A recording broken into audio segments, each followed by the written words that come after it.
Today's Bible story is called A Special Gift. It's a story about how Elisha the prophet brought a little boy back to life. In this story, we see how kindness to others can give you back great blessings. If you'd like to follow in your book, turn to page 46. Now, before we start today's story, I want you to think about a time when you did something nice for someone, just because you loved them. Did you discover that something good happened to you because of it? I remember something that happened to me about 6 years ago. You see, I'm the youngest one in my family. Sometimes when you're the baby of the family, you kind of get treated like a baby. I have 3 older sisters who are wonderful, but somehow when I was growing up, I never felt like with my older sisters that I was really a friend, a true friend to them. I kind of felt like I was little Amy. Well, what happened to me about 6 years ago was this. My sister Mimi, she lives next door to me now, but back then I was in college, and she had 3 small children. I'm sure none of you have kids yet, but when you do have kids, you will find out that you'll spend much of your time changing diapers, much of your time cleaning up, much of your time making sandwiches, and sometimes there's just not enough hours in the day to get everything done that you need to. Well, I was away at college, having fun, relaxed, not much responsibility, and my sister Mimi was at home doing all the things that a mama has to do when she has 3 kids. Well, what happened was one weekend I came home from school, and Mimi needed me to babysit her children for just a little while. I went over to her house, I walked in the front door, and it was a wreck. Well, Mimi said she was going to be gone about 4 hours, and she closed the door behind her, and I thought, well, I've got 2 options here. I can watch TV, I can get on the phone, or you know what I could do? I could get hot and sweaty and grimy dirty and clean this house. And then I thought, I've only got 4 hours, and this thing could take all day. And I mean, I swept and sweated and vacuumed and dusted and hung pictures. I can't remember when I've been so happy.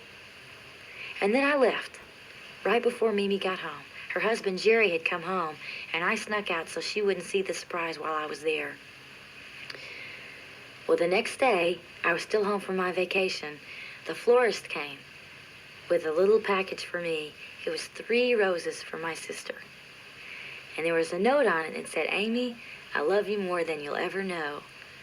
You know, a funny thing happened that day. I went from being Mimi's little sister, 6.5 years younger, to being her friend. Because for once in my life, I had sort of helped to shoulder her burden, and it just changed something.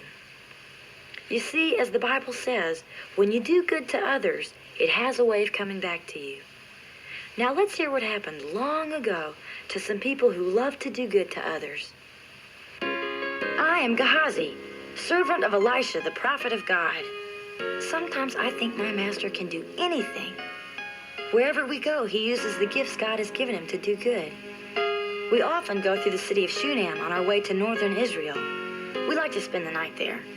Many times when Elisha and I are traveling, we have to sleep on the ground under a tree with only our coats for cover. But we have friends in Shunem. A woman and her husband built a small room on their house just for us. It has a bed, a table, and a chair. A lamp gives us light at night. On one of our visits, Elisha said to the woman, You've done many kind things for us. Is there something we can do to show our thanks? I don't need anything, she said. I have a good home here with my friends and family. There's one thing she does not have, I told Elisha.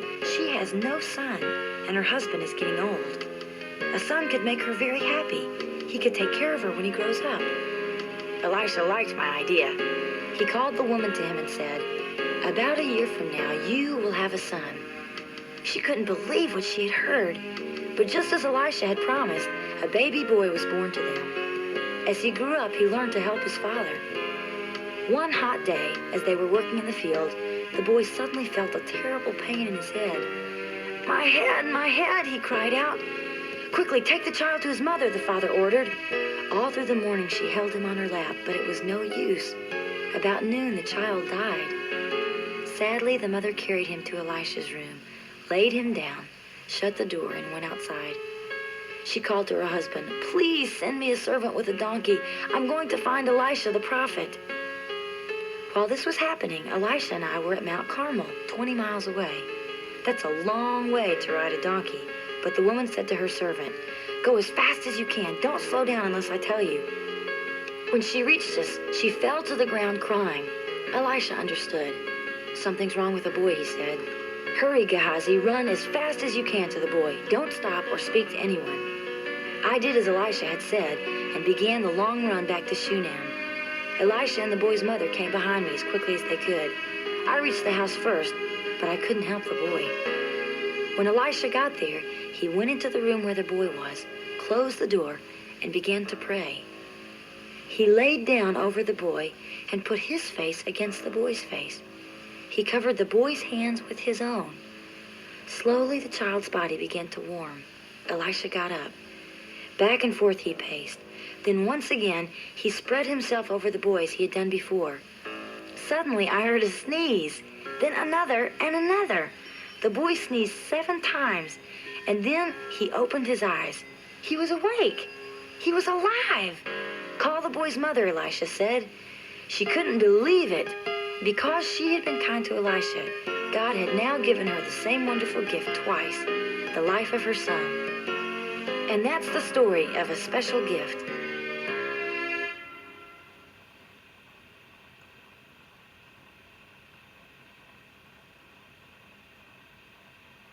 Today's Bible story is called Lions in the Night.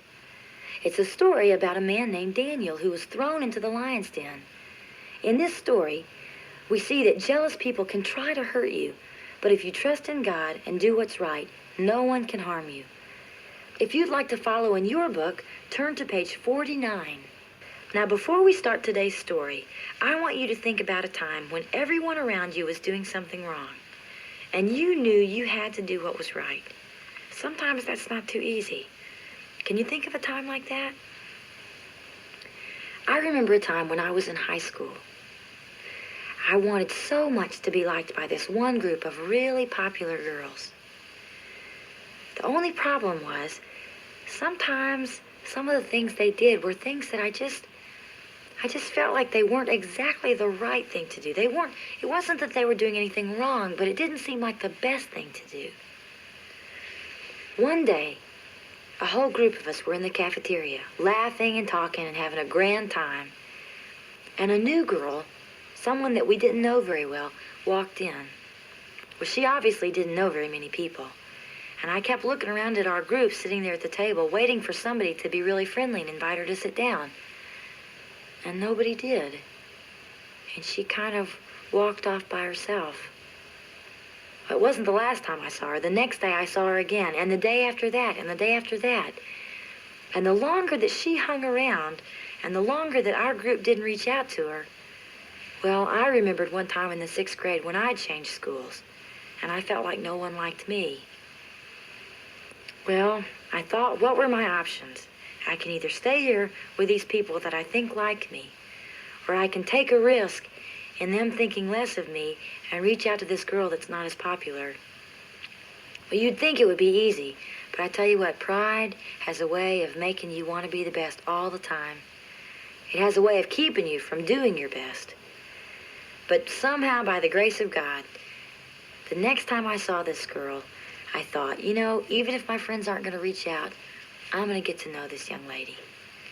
And I went over and asked her name, and we sat down and started talking. You know, the crazy thing was, this girl was a blast. She was so much fun, but nobody knew her. I liked to sing, she liked to sing. I played guitar, she played guitar. I liked to drive through the country with the radio blaring in the car and go hiking through the woods. She liked to do the same thing. And that summer, we became fast friends. And if we went back to school in the fall, she was friends with all those other people. So you see, even though it's easier to follow the crowd, God always blesses us when we follow him instead. Like that day with my friend. I just felt like if Jesus had been there, he would have reached out. And even though I didn't reach out at first, God always is patient for us to obey him. Now let's hear what happened long ago to a man named Daniel. Daniel was a young Hebrew who had been captured and taken to Babylon, a foreign country. Even though Daniel lived in Babylon, he never forgot to worship the God of Israel. He always did his best and was honest and truthful. 3 times each day he bowed down and prayed to God. God blessed Daniel, and he became an important ruler in the kingdom. One day, King Darius noticed Daniel and said, "What a good worker! I'll put Daniel in charge of all the other officers in my kingdom." When the other officers heard this, they were very jealous. "We must find something to tell the king about Daniel. Then he won't get the new job." But no matter how hard they tried, they couldn't find anything bad to tell the king. Daniel didn't steal from the king's treasury. He didn't lie when he made reports, and he always did his job well. But Daniel's enemies didn't give up. They thought of a plan. One morning, they came to Darius and said, "Oh, great king, we think you should make a new law. For the next 30 days, if any person bows down and prays to anyone except you, throw him into a den full of lions." Perhaps the king thought the men were honoring him. Perhaps he thought he would enjoy seeing people bow down and pray to him. Certainly, he didn't think about Daniel, who prayed only to God. So the king wrote the law, signed it, and sent it to all the kingdom. After a law was written and signed, not even the king could change it. The men who had tricked Darius watched to see what Daniel would do. Would he stop praying to God, or would he break the law? When it was time to pray, Daniel went upstairs and opened a window facing Jerusalem, his old home. Then he fell to his knees and prayed, giving thanks and asking for God's help. Daniel had broken the new law. The evil men could hardly wait to tell the king, "Remember the law you made which said that everyone must pray to you or be thrown into the den of lions?" "Yes," said the king. "That is the law, and it cannot be changed." "Well, that man Daniel pays no attention to you or your laws. He prays to his God 3 times each day." The king had been tricked. What could he do to save Daniel? All day he thought, but no matter how much he wished, there was nothing he could do. Sadly, he called for Daniel to be brought to him. "I pray that your God will save you from this," he said. So Daniel was put in with the ferocious lions, and a stone was rolled over the entrance. The king's own seal was put on the door so no one could open it. All night long, the king stayed awake. He was so sad and worried about Daniel that he couldn't eat or sleep. When the first light of morning came, the king hurried to the lion's den. As he came near, he shouted, "Daniel, has your God saved you from the lions?" "I'm safe, great king," Daniel answered. "The lions haven't hurt me because God sent an angel to close their mouths. I've done nothing wrong to you, so God has taken care of me." The king was so happy. He could hardly believe Daniel was really alive. When Daniel was taken from the den, he didn't have one scratch on him. God had kept him safe. So the king made a new law, telling all the people everywhere to honor and fear the God of Daniel. And that's the story of Lions in the Night.